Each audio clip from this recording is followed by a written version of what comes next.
اعوذ باللہ من الشیطان الرجیم، بسم اللہ الرحمن الرحیم۔ علی حق چینل کے معزز لوگوں، السلام علیکم۔ معزز دوستوں، ہماری آج کی ویڈیو کا موضوع حضرت ابوبکر کا ایک فرمان ہے، جس میں انہوں نے 3 کام کرنے کی تمنا ظاہر کی، ایسے 3 کام جو وہ اپنی زندگی میں نہیں کر سکے، اور 3 کام ایسے انہوں نے اپنی زندگی میں کیے جن کی انہیں بہت زیادہ ندامت تھی کہ انہوں نے یہ کام کیوں کیے۔ وہ 3 کام کون سے ہیں جو انہوں نے کیے اور ان پر انہیں شرمندگی تھی، اور وہ 3 کون سے کام تھے جو وہ کرنا چاہتے تھے لیکن انہوں نے کیے نہیں؟ یہ سب جاننے کے لیے دوستوں چلتے ہیں ویڈیو کی طرف اور حقائق کو جاننے کی کوشش کرتے ہیں۔ ایک رافضی نے سیدنا ابوبکر صدیق رضی اللہ تعالیٰ عنہ پر تان کرتے ہوئے یہ دعویٰ کیا ہے کہ اہل سنت کی 10 کتابوں کے اندر یہ بات موجود ہے کہ ابوبکر صدیق نے اپنے وصال سے پہلے اس بات کا اقرار کیا ہے اور یہ تمنا ظاہر کی کہ کاش میں سیدہ فاطمہ الزہرا رضی اللہ تعالیٰ عنہ کے گھر کا دروازہ نہ تڑواتا اور ان کے گھر کو آگ نہ لگواتا۔ یہ اہل سنت کی کتابوں کے اندر یہ بات موجود ہے، اور اس رافضی نے اپنے خیال میں 10 کتابیں پیش کر کے یہ ثابت کرنے کی کوشش کی ہے کہ یہ اہل سنت کی معتبر اور مستند کتابیں ہیں، جبکہ جن کتابوں کے اس رافضی نے حوالے دیے ہیں ان کتابوں میں کچھ کتابیں تو وہ ہیں جو خود روافض کی اپنی کتابیں ہیں، اور ان کے علماء نے ان کتابوں کو تسلیم کیا، مصنفین کو تسلیم کیا کہ یہ ہمارے شیعہ مصنفین ہیں اور یہ ہماری کتابیں ہیں۔ اور انہی 10 کتابوں میں سے بعض وہ کتابیں ہیں کہ جن کتابوں میں وہ ہے تو اہل سنت کی، لیکن اہل سنت کے علماء نے اس واقعے کی تردید کے طور پر اس واقعے کو اپنی کتابوں کے اندر ذکر کیا ہے۔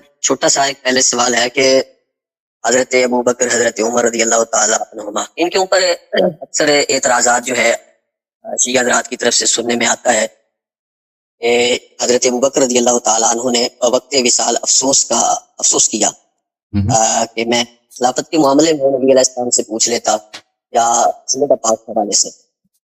تو یہ میں تو سمجھتا ہوں کہ ایک طرح کا جو اعتراض ہی ہے، بات ہی ہے، اس کے اندر کچھ حرمت نہیں ہے، جان نہیں ہے۔ تو آپ کے کتب میں ہے بھائی، آپ کے کتب میں موجود ہے نا، تاریخ طبری، کتاب الاموال ابن زنجبائی وغیرہ میں موجود ہے۔ سر جی، کتب میں موجود ہونا کسی روایت کا وہ تو پھر اس طرح تو قابل اعتراض نہیں ہوتی نا بات۔ اس طرح تو کافی ساری باتیں دیکھیں، اصول کافی میں بھی ہے کہ نبی علیہ السلام کی 4 بیٹیاں ہیں، تو شیعہ کہہ دیتے ہیں کہ یہ ٹھیک نہیں ہے روایت۔ ٹھیک ہے، وہ مانتے ہیں، ہم مانتے ہیں، کیوں نہیں مانتے؟ ہم کہتے ہیں کہ بیٹی جو ہے اس کا اطلاق عربی زبان میں ربیبہ پہ بھی ہوتی ہے۔ بہرحال میں آپ کو صحیح حدیث دکھاتا ہوں، ملاحظہ فرمائیے۔ یہ کتاب ہے الاحادیث المختارہ ضیاء المقدسی۔ آپ کو پتہ ہے احادیث مختارہ ضیاء المقدسی کی وہ صحیح احادیث پہ مشتمل ہے۔ المستخرج مما لم يخرجه البخاری ومسلم في صحيحيهما، تعریف ضیاء المقدسی، جزء اول، چھاپ دار الخضر فی بیروت لبنان۔ اچھا، اس میں کتاب میں میں آپ کو دکھاتا ہوں صفحہ نمبر 88۔ یہ کافی لمبی حدیث ہے۔ روایت عبد الرحمن بن عوف عن ابی بکر، عبد الرحمن بن عوف کی روایت ابو بکر سے، دخلت على ابی بکر اعوده في مرضه الذي توفي فيه، میں ابو بکر کی مرض الموت میں اس کے پاس گیا تھا جس میں وہ مر گیا تھا۔ میں نے ان سے پوچھا آپ کیسے ہیں وغیرہ وغیرہ، تو وہاں پہ جو باتیں ہوئی، اور بھائی یہ سب ابھی میں آپ کو بتاتا ہوں نا، یہ جو حافظ ابن حجر کے نزدیک، ذہبی وغیرہ کے نزدیک، محدثین کے نزدیک جو کتاب ہے احادیث مختارہ ضیاء مقدسی کی، یہ سب صحیح احادیث پہ مشتمل ہے۔ اس نے ذمہ لیا ہے کہ میں اس کتاب میں جتنے احادیث لاؤں گا یہ صحیح احادیث لاؤں گا۔ یہ کافی مشہور ہے، یہ جیسے مستدرک حاکم ہے، اس نے کہا کہ میں صرف صحیح احادیث لاؤں گا، لیکن اس پہ دوسرے علماء نے اشکال کیا، ٹھیک ہے نا، کہا کہ اس کے سب احادیث صحیح نہیں، لیکن احادیث مختارہ ضیاء مقدسی کی ہے، یہ خود ذمہ لیا کہ یہ احادیث سب صحیح ہیں۔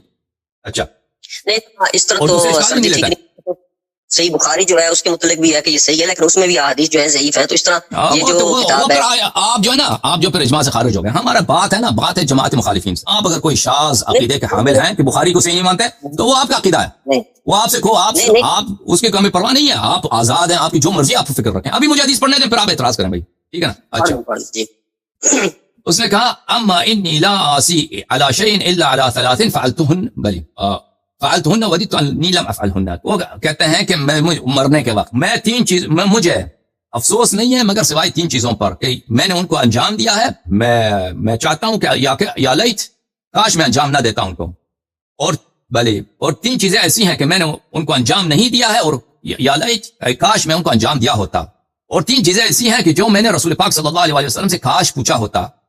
اچھا، وہ جو چیزیں میں نے رسول پاک صلی اللہ علیہ وسلم سے پوچھا ہوتا، وَأَمَّا الثَّلَاثَ اللَّاتِي وَدِدتُّ أَنِّي سَأَلْتُ رَسُولَ اللَّهِ صلی اللہ علیہ وسلم، وہ 3 چیزیں جو یا کاش میں رسول پاک صلی اللہ علیہ وسلم سے پوچھتا، وہ یہ ہے فوددت انی کنت سألته في من هذا الامر فلا ينازعه اهله. کاش میں رسول پاک صلی اللہ علیہ وسلم سے پوچھتا کہ یہ امامت کس کا حق بنتا تاکہ اس پہ کوئی جدال نہ ہوتا، اور میں کاش ان سے پوچھتا کہ کیا انصار کو بھی امامت میں نصیب ہے، خلافت میں نصیب ہے، ٹھیک ہے نا، یہ بھی پوچھتا. یہ دوسری چیز. اور تیسری چیز کاش میں ان سے دریافت کرتا وہ یہ ہے کہ میں ان سے پوچھتا کہ پھوپھی اور بتیجی پھوپھی اور بتیجی ان کا میراث کیسے ہوتا ہے، ان کے میراث کا مسئلہ کیا ہے، ٹھیک ہے. اس کے علاوہ پچھلے صفحے پہ وہ کہتے ہیں کہ وہ چیزیں جو میں نے انجام نہیں دیا، کاش میں انجام دیا ہوتا. فوددت انی لم اکن کشفت بیت فاطمہ سلام اللہ علیہا وترکتو. اے کاش میں فاطمہ سلام اللہ علیہا کے گھر پہ قبضہ نہ کرتا، ان کے گھر کو مکشوف نہ کرتا، ان کے گھر پہ حملہ نہ کرتا اور اس کو چھوڑ دیتا. وَإِنْ أُغْلِقَ عَلَيَّ الْحَرْبِ وَإِنْ أُغْلِقَ عَلَيَّ الْحَرْبِ. چاہے کہ وہ گھر، انہوں نے اپنے گھر کا دروازہ جنگ لڑنے کے لیے، مجھ پر اعلان جنگ کے لیے انہوں نے اپنا دروازہ بند کیا ہوتا، میں کاش اس دروازے کو نہ توڑتا. وَدِدْتُ أَنِّي يوم سقيفة بني ساعدة كنت قذفت هذا الأمر في عنق أحد الرجلين أبو عبيدة أو عمر. اور میں چاہتا کہ اے کاش روز سقیفہ بنی ساعدہ میں خلیفہ نہ بنتا، ٹھیک ہے نا، میں خلیفہ نہ بنتا، میں امر امامت کو، خلافت کو یا عمر کے گلے پہ ڈال دیتا یا کس کے گلے پہ ڈال دیتا، ابو عبیدہ جراح کے گلے میں. فکان امیر المؤمنین، وہ خلیفہ بنتا اور میں وزیر ہوتا، ٹھیک ہے نا. یہ اس کا اعتراف ہے بھائی، یہ صحیح نہیں ہے. اب میں نے دیکھا ہے، اب ملاحظہ فرمائیے، اجازت دیں، یہ کتاب تاریخ الاسلام ووفیات المشاہیر والاعلام تالیف الذہبی جلد نمبر 14. یہاں پر دیکھیں، یہاں پر ذہبی صاحب کیا فرماتے ہیں. ذہبی جو ہیں بہت بڑے محدث ہیں اور تصحیح و تصحیف، آپ کو پتا ہے تصحیح و تصحیح احادیث میں ان کا ثانی نہیں ہے کوئی، سب ان کا احترام کرتا ہے، ٹھیک ہے نا. یہ ہے ترجمہ نمبر 256، یہ صفحہ نمبر ہے 472، ٹھیک ہے. اس کتاب میں کیا فرماتے ہیں؟ اس کتاب میں فرماتے ہیں محمد ابن عبد الواحد ابن احمد ابن عبد الرحمن ابن اسماعیل الحافظ الحجہ الامام ضیاء الدین ابو عبد اللہ السعدی المقدسی ثم الدمشقی الصالحی صاحب التصانیف النافعہ. اچھا، ولد، ان کی ولادت ہے سنہ 99 و500 500 اللہ آپ کا بلا کرے 69 میں ان کی ولادت ہے. اچھا، ان کی کتاب کے متعلق، ان کے کتاب کے متعلق ذکر و تصانیف ضیاء مقدسی کی جو تصانیف ہیں ان میں سے ایک الاحادیث المختارہ ہے، خرج منها 90 جزءا. یہ وہ احادیث ہیں، انہوں نے یہاں پہ 90 جز بولتے ہیں، چھوٹے چھوٹے احادیث کے جو احادیث کے کتاب کے حصے ہوتے ہیں ان کو جز بولتے ہیں. 9 جو اجزاء پر مشتمل ہے. وہی الاحادیث التي تصلح ان يحتج بها سوا ما في الصحيحين. خوب توجہ دیجئے کہ یہ المختارہ کی جو احادیث ہیں وہ احادیث ہیں کہ یہ حجت لانے کے لیے یہ صالح ہیں، بخاری اور مسلم کے علاوہ یہ بھی حجیت کے لیے صلاحیت رکھتے ہیں. اچھا، یہ کیا کس کی شہادت ہے؟ شہادت ہے جناب ذہبی کی.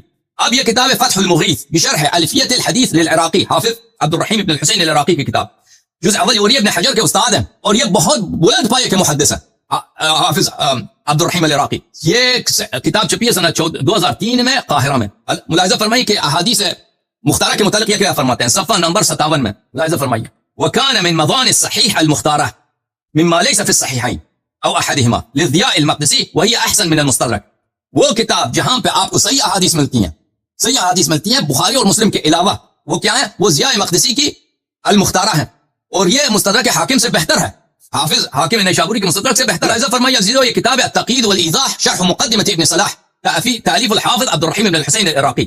پھر اسی کی کتاب یہاں پر صفحہ نمبر 24 میں وممن صحح ايضا من المعاصرین، ہمارے معاصرین میں سے جنہوں نے صحیح پہ کتاب لکھی ہے، صحیح حدیث پہ مشتمل کتاب لکھی ہے، وہ کہ حافظ ضیاء الدین محمد ابن عبد الواحد المقدسی جمع کتابا صحاحا سماہ المختارہ. انہوں نے کتاب لکھی ہے، اس کا نام رکھا ہے مختارہ. التزم فیہ الصحہ، اور اس نے اس کتاب میں اس نے ذمہ لیا ہے کہ صرف صحیح حدیث کو وارد کرے. اب آپ وہاں پہ بیٹھے ہیں، اتنے بڑے بڑے حفاظ ہیں، سب کہہ رہے ہیں کہ یہ حدیث صحیح ہے، آپ ادھر کتاب دیکھا نہیں ہے، حدیث دیکھے نہیں، کہتے حدیث صحیح ہے.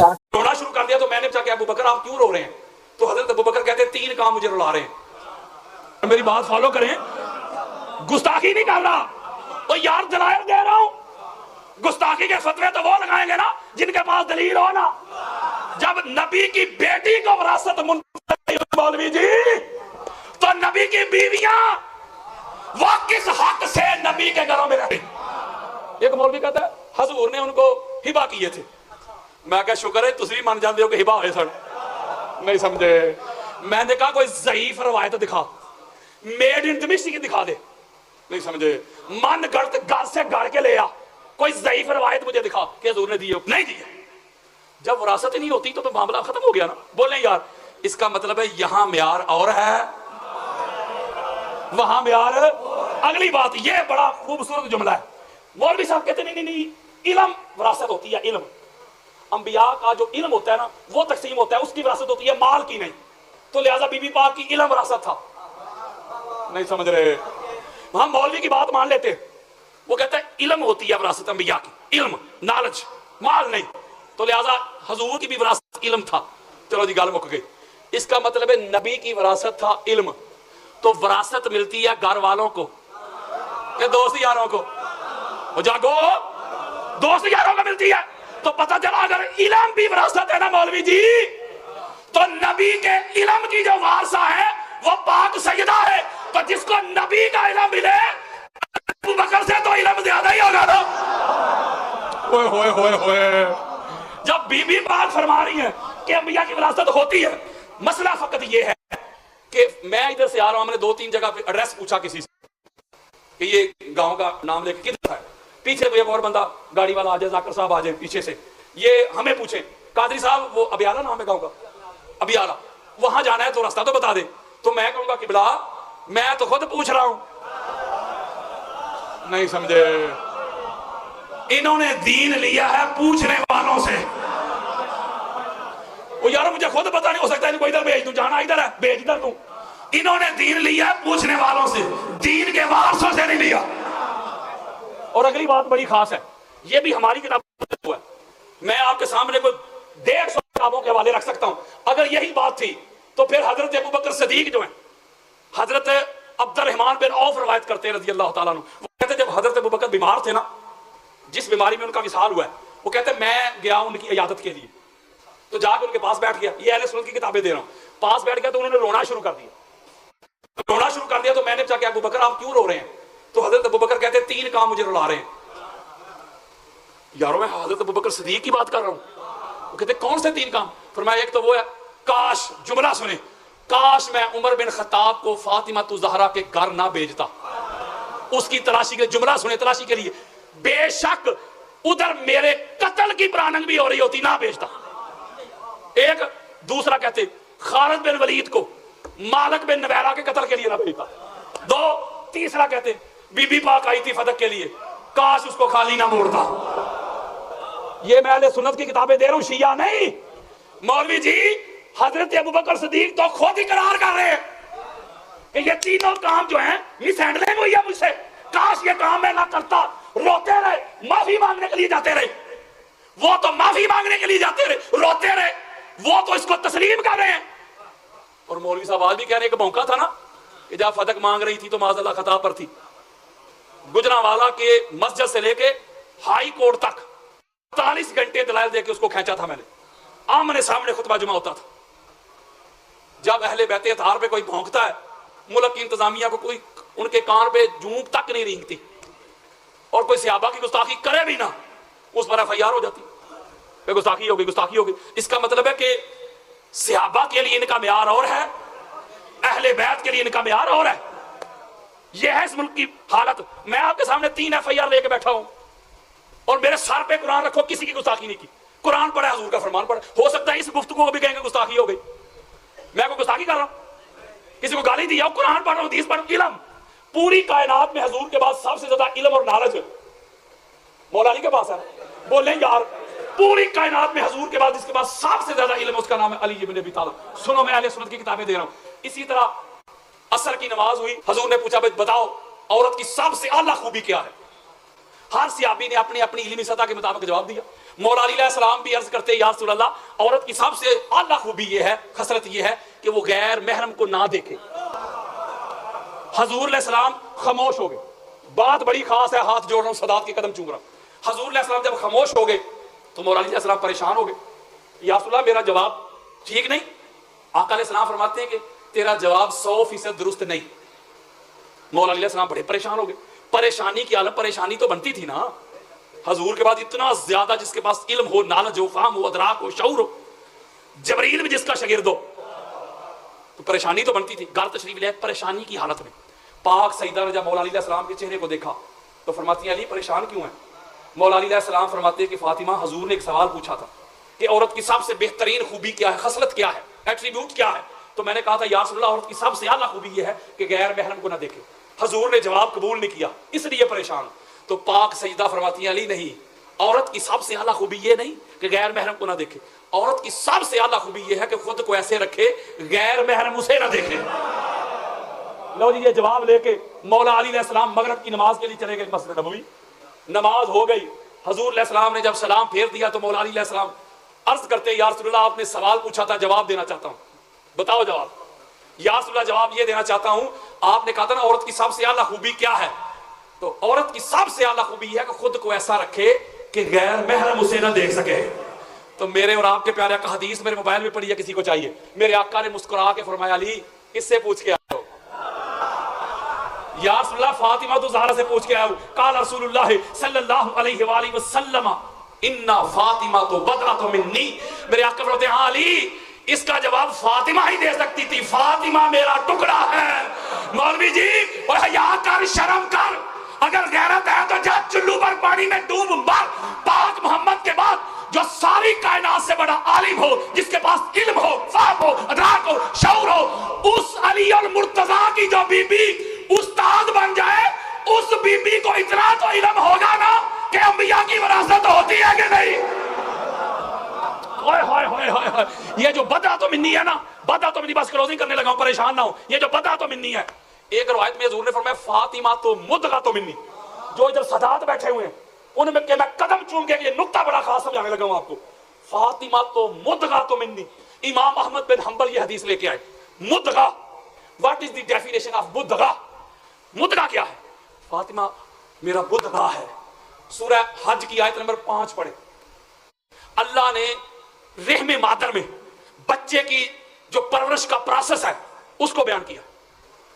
اللہ کہتا ہے میں نے تمہاری جو کیمیائی تخلیق ہے وہ تو مٹی سے کی, اور جو حیاتیاتی ہے وہ کی نطفہ سے, ثم من نطفۃ ثم من علقۃ ثم من مضغۃ. بولو یار, رحم مادر میں نطفہ آتا ہے, پھر اگلی سٹیج علقہ بن جاتا ہے, ہینگنگ میس بن جاتا ہے, جالا سا بن جاتا ہے, تیسرا مدغہ. اللہ کا قرآن کہتا ہے جب مدغہ بنا تو مدغہ میں اللہ روح ڈالتا ہے. خاصاں دی گل ہم آگے حضرات, قال رسول اللہ صلی اللہ علیہ وآلہ وسلم فاطمہ تو مدغہ تو منی. لوگوں فاطمہ محمد کا وہ ٹکڑا ہے, فاطمہ محمد کا وہ حصہ ہے, فاطمہ میں محمد کی روح بستی ہے. اور قرآن پڑھو, حدیث پڑھو. مدغہ, مدغہ دل کو بھی کہتے ہیں. صحیح مسلم میں حدیث ہے, آقا علیہ السلام فرماتے ہیں کہ ان فی الجسد مدغۃ. انسان کے جسم میں ایک مدغہ ہوتا ہے, مدغہ. اذا صلحت صلح الجسد کلہ واذا فسدت فسد الجسد کلہ. اگر وہ سمر جائے سارا جسم سمر جاتا ہے, بگڑ جائے سارا جسم بگڑ جاتا ہے. الا وہی القلب, وہ مدغہ انسان کا دل ہے. میں ایک بات آپ سے پوچھتا ہوں, ٹکڑوں ٹکڑوں میں بھی فرق ہوتا ہے. یہ ہاتھ ٹکڑا نہیں جسم کا, بولو.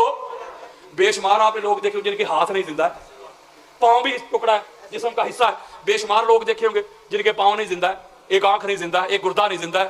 نہیں سمجھ رہے. دنیا میں کوئی ایک بندہ تو مجھے دکھا دے جس کا دل نہ ہو اور وہ زندہ ہو. بولے نہیں نہ رہ سکتا. دل مرکزی پارٹ ہے, پورے جسم میں خون سپلائی کرتا ہے, اس کو پیور کرتا ہے, اس کی صفائی کرتا ہے. بولو یار.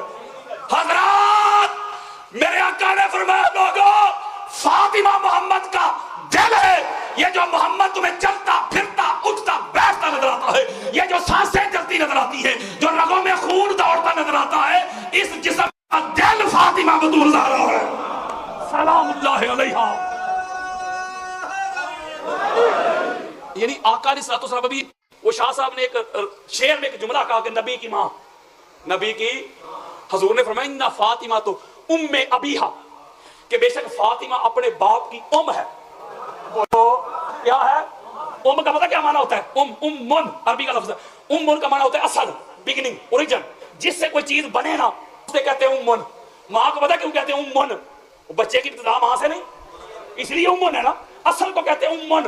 ام القرآن مکے کو کہتے ہیں, ام القرآن قرآن کہتا ہے. یہ جو زمین ہے نا اس کی ابتدا مکہ تھی, اسے کہتے ہیں ام القرآن. قرآن کی پہلی سورہ ہے سورہ فاتحہ, اسے کہتے ہیں ام القرآن.